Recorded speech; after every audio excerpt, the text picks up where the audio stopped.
Mesdames, Messieurs, bonjour. Ici Cosmos pour un petit bulletin spécial de fin de semaine, un week-end update, parce qu'il y a des choses intéressantes qui se préparent. La prochaine semaine s'annonce des plus mouvementées, où Tucker Carlson nous a annoncé qu'il finalement sortirait public certains des premiers vidéos qui nous ont été cachés du fameux 6 janvier 2021. Ça va sortir et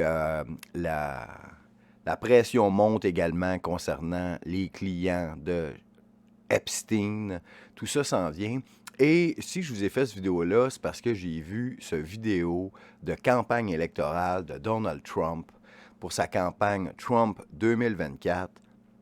Et il prononce un discours de 3-4 minutes, très court, très punché, mais surtout extrêmement inspirant et rafraîchissant. Je crois que j'ai jamais entendu dans ma vie ce genre de discours qui sort vraiment de nulle part, dans le sens où on n'a jamais entendu ces arguments-là être prononcés. En tout cas, moi, de mon vivant, homme de 46 ans, jamais de mon vivant, on a parlé de faire des grands projets, de donner de l'inspiration aux gens, de faire en sorte que le standard de vie de la classe moyenne soit augmenté d'une manière incroyable. Ça nous parle de l'avenir, c'est presque de la science-fiction, mais d'un point de vue conservateur. Parce que vous savez que la gauche, depuis 50, 60 ans, sont très, très bons pour nous projeter dans l'avenir, entre autres à travers le film de science-fiction où ils nous amènent des concepts d'avance pour nous les faire accepter lorsque l'avenir va arriver. Vous pouvez penser à tous les films de science-fiction, les films catastrophes qu'Hollywood nous présente sans arrêt, puis les films d'extraterrestres qui nous présentent le prochain chapitre, ça va être les extraterrestres. Mais chez les conservateurs, nous autres, on ne fait jamais ça. On n'a jamais de manière de concevoir l'avenir d'une manière conservatrice pour ramener les gens à penser de cette manière-là.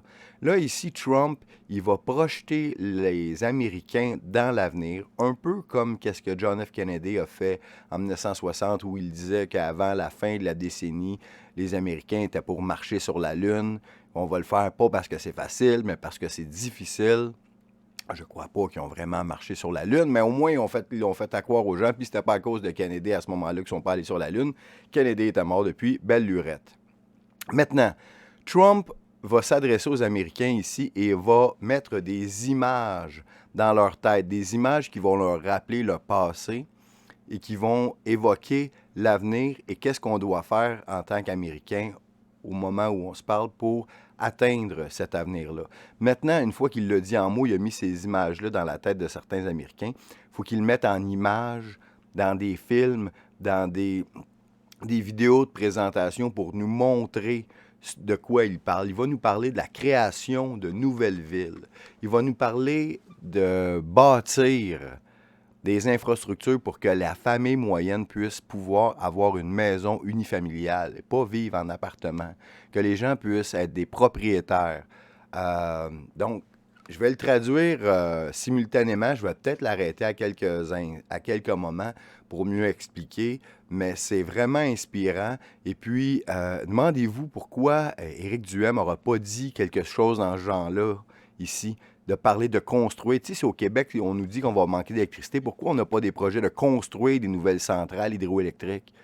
Pourquoi on a abandonné l'idée de construire pour l'avenir? Bien, ici, Trump va nous le remémorer.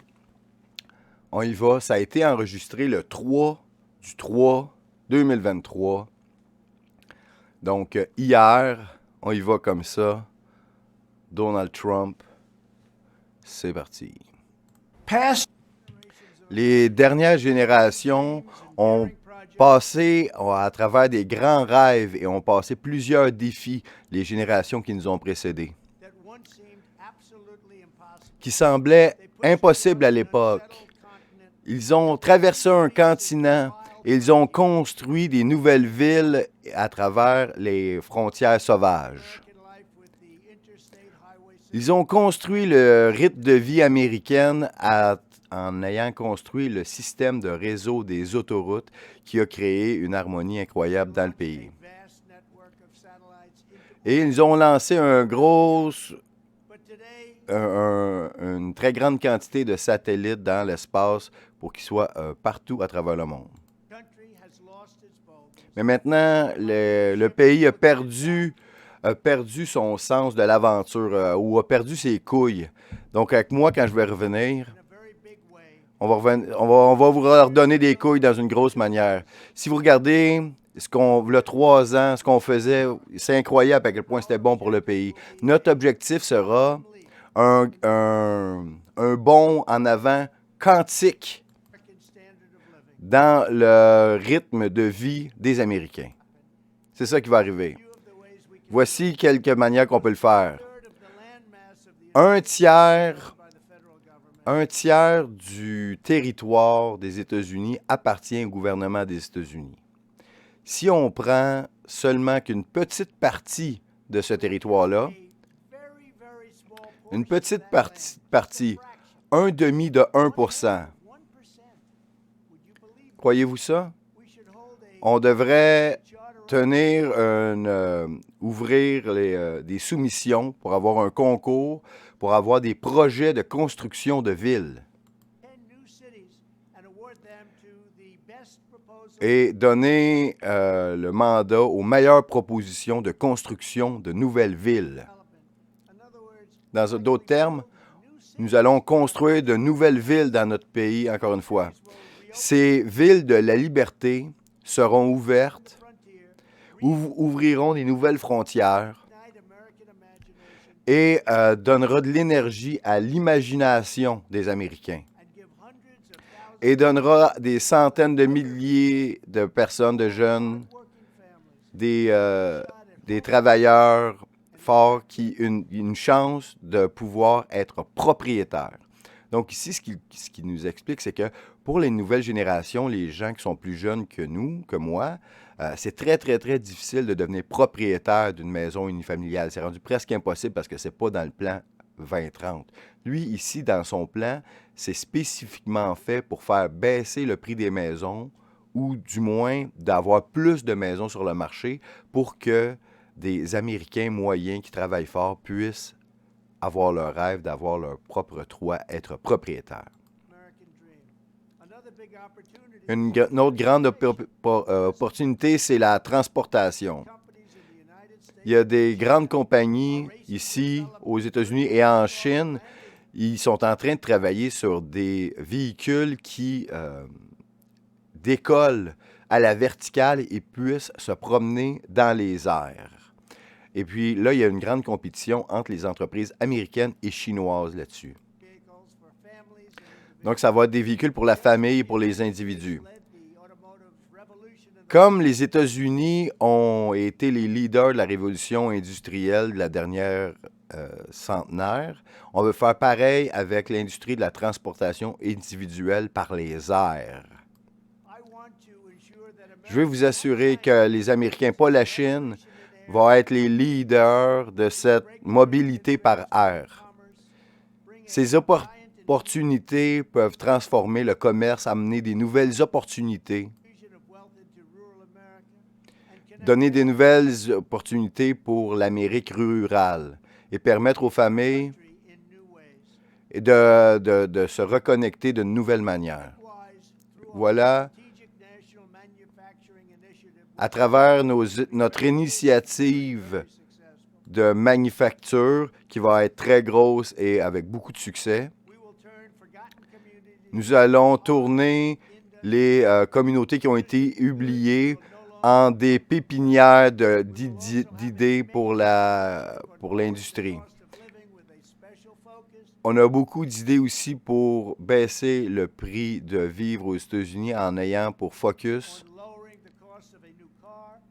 en baissant le prix d'achat d'une nouvelle voiture et en baissant le prix d'achat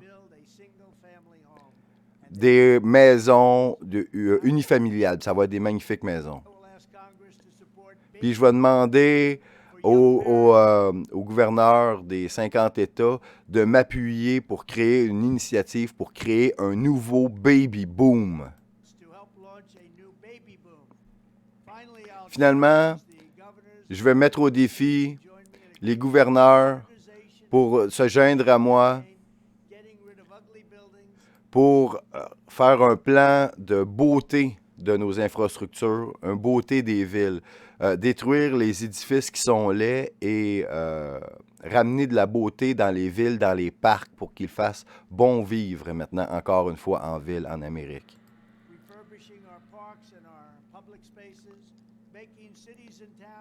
Faisant pour que les villes soient plus vivables, avec un environnement magnifique.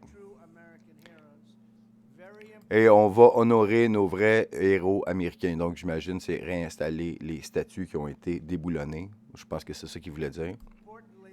Et le plus important, je veux faire en sorte que toutes ces nouvelles villes-là, ces nouveaux endroits-là, soient sécuritaires. On adore nos services de police. Ils vont faire le travail de la manière qu'ils ont à faire. Il est maintenant temps de parler de grandeur pour ce pays, encore une fois. Donc, le Make America Great Again. Je vais augmenter d'une manière significative le standard de vie avec des opportunités excitantes. Merci beaucoup. Donc ici, ils ne pensent pas petit, ils pensent grand. Ils ne pensent pas qu'il faut aller vivre dans un pod avec un casque de réalité virtuelle puis manger des bébites. Non, il veut que vous puissiez être propriétaire de votre maison, que vous puissiez avoir une voiture, que vous puissiez vivre dans un environnement magnifique et propre et sécuritaire. C'est simple. Qui ne veut pas ça? Donc ça, c'est une manière de jouer à l'attaque. C'est une manière de jouer à l'attaque en tant que conservateur. C'est une manière de amener des rêves dans la tête des Américains, puis c'est comme ça qu'on gagne, puis je pense que ça a été ça, sa force. Maintenant, il reste à le mettre que la culture embarque et que la culture se mette à voir l'avenir d'une manière positive pour nos enfants. Parce que comme c'est là, je ne sais pas, mes enfants, comment ils vont faire pour s'acheter une maison. Je ne sais même pas comment ils vont faire pour se trouver une blonde. Ils sont toutes lesbiennes, transgenres, puis se marier, puis eux autres avoir des enfants. Ça ne sera pas facile. Ça prend quelqu'un avec une vision de l'avenir qui nous permette de nous projeter dans l'avenir en tant que croyants, conservateurs, qui croient au rôle traditionnel d'un père, d'une mère, avec des enfants. Simple comme ça. Maintenant, je vais vous montrer un petit reportage que j'ai fait hier sur qu'est-ce que ça a l'air vendre son âme au diable, mettant en vedette le chanteur de charme, John Legend, et Chrissy Teigen. Je vous reviens dans un instant. Vous vous demandez peut-être ce que vendre son âme au diable a l'air. Eh bien, nous avons un exemple patent ici avec le chanteur de charme, John Legend, l'époux de Chrissy Teigen, les deux qui sont sur la liste pour le Lolita Express en direction de Pedo Island de Jeffrey Epstein, nous démontre dans un décor des plus glamour l'importance du booster de chez Pfizer. On l'écoute. Ah, vous vous demandez peut-être, John Legend, comment tu gardes ta voix si légendaire? Oh, le miel. Et comment je garde ma protection contre le COVID-19? Avec un booster updaté, préparé contre le variant Omicron. Le plus frais, le meilleur. Vous l'avez? Pfizer. Alive. For now. Eh bien voilà. C'est pas beau ça, les millions coulent à flot. On fait de la propagande pour le Parti démocrate, pour Pfizer, pour l'extinction de la race humaine. Mais inquiétez-vous pas, Chrissy Teigen et John Legend seront dans les abris. Petit rappel ici, lorsqu'on demandait à John Legend et sa blonde quelle était la meilleure expérience sexuelle qu'ils ont eue, elle répond probablement l'histoire avec Obama. John! Oh! Qu'est-ce qui se passe? Oh mon Dieu! Quoi? De quoi tu parles, ta femme? On n'en parle pas. Mais c'est une réponse incroyable. Mais c'était pas à la Maison-Blanche. Non, c'était pas à la Maison-Blanche. Mais il était pas élu encore. C'était ce que vendre son âme au diable avec le Capitaine Cosmos. Ouais.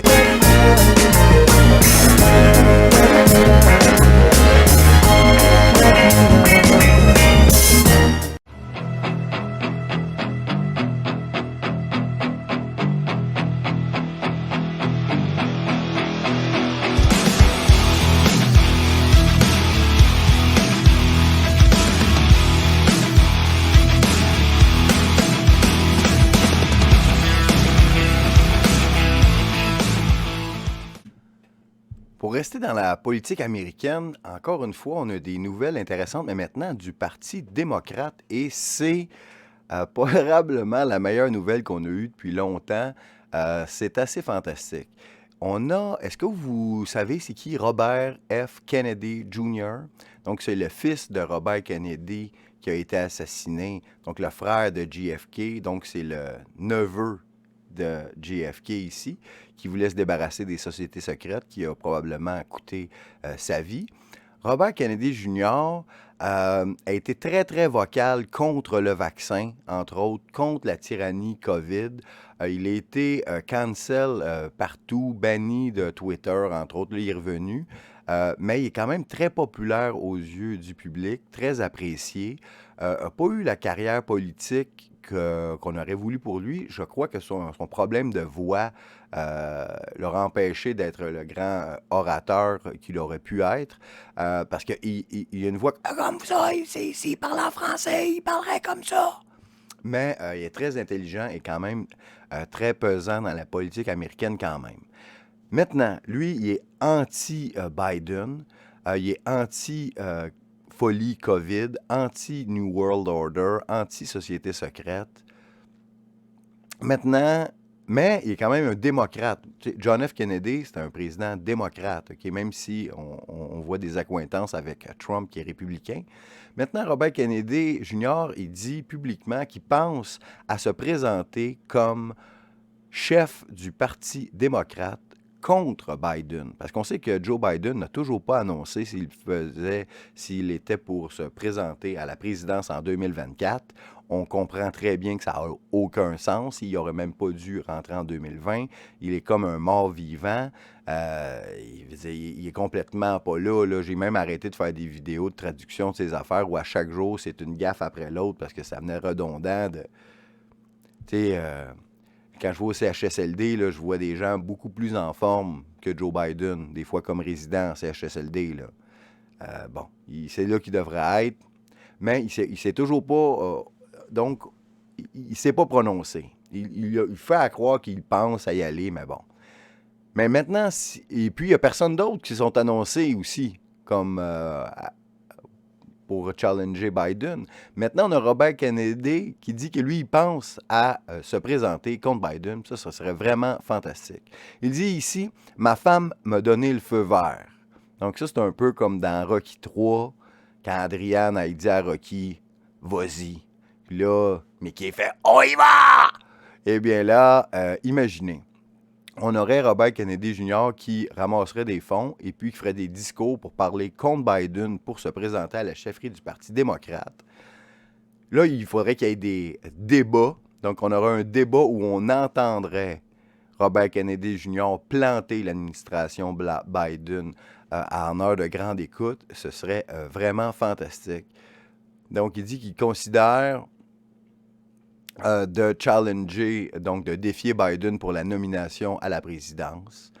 Tout le monde l'encourage parce que ce serait vraiment fantastique si on avait un affrontement au bout du compte entre Robert Kennedy Jr. et Donald Trump. Ça ferait que d'un côté ou l'autre, ce serait anti-mondialiste. Ce serait un troll incroyable. Donc voilà, c'était les nouvelles que j'avais pour vous en ce samedi après-midi. Et puis, ça me permet de vous dire, à la dernière émission, je vous ai fait un petit appel aux dons pour m'encourager à produire encore plus d'informations meilleures, de meilleure qualité, plus souvent. Et puis, il y en a qui ont répondu, à ma grande surprise. Ben, à ma grande surprise, je m'attendais à ce que peut-être quelqu'un, mais il y en a eu plus que je croyais, peut-être parce que c'était la première fois que je le demandais, mais j'étais agréablement surpris. Merci à ceux qui ont pris le temps de m'envoyer un encouragement. C'est grandement apprécié. Ça va être réinvesti dans la création de produits, de sites Internet, de choses qui s'en viennent pour le Cosmos Show.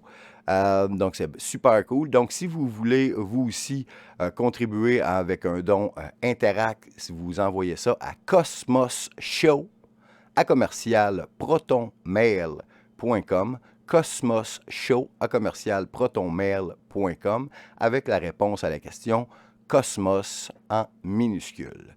Donc voilà, c'était ce que j'avais pour vous. Cette semaine, ne manquez pas le duo majestique avec Petit Albert sur la page Facebook de Petit Albert en direct et sur toutes mes plateformes par la suite. Ça va être encore sûrement très intéressant. Ne manquez pas à chaque semaine aussi Z Radio. Ne manquez pas Alexis, Daniel Brisson les mercredis soirs aussi. Voilà. Puis j'incite, en passant, tous les créateurs de contenu de la Résistance, je vous incite à vous créer une publicité de 30 secondes de votre chaîne et puis de la mettre publique ou de me l'envoyer. Puis moi, ça va me faire plaisir dans mes émissions, quand je prends des pauses, de mettre des publicités d'autres créateurs de contenu. Pour comme ça, ceux qui écoutent Cosmos vont découvrir d'autres créateurs de contenu. Et je me dis que peut-être que ces créateurs de contenu-là, dont je parle, vous pourriez passer une publicité de Cosmos que je vais créer, puis que je vais vous la donner aussi, pour qu'on puisse se créer un réseau, pour que...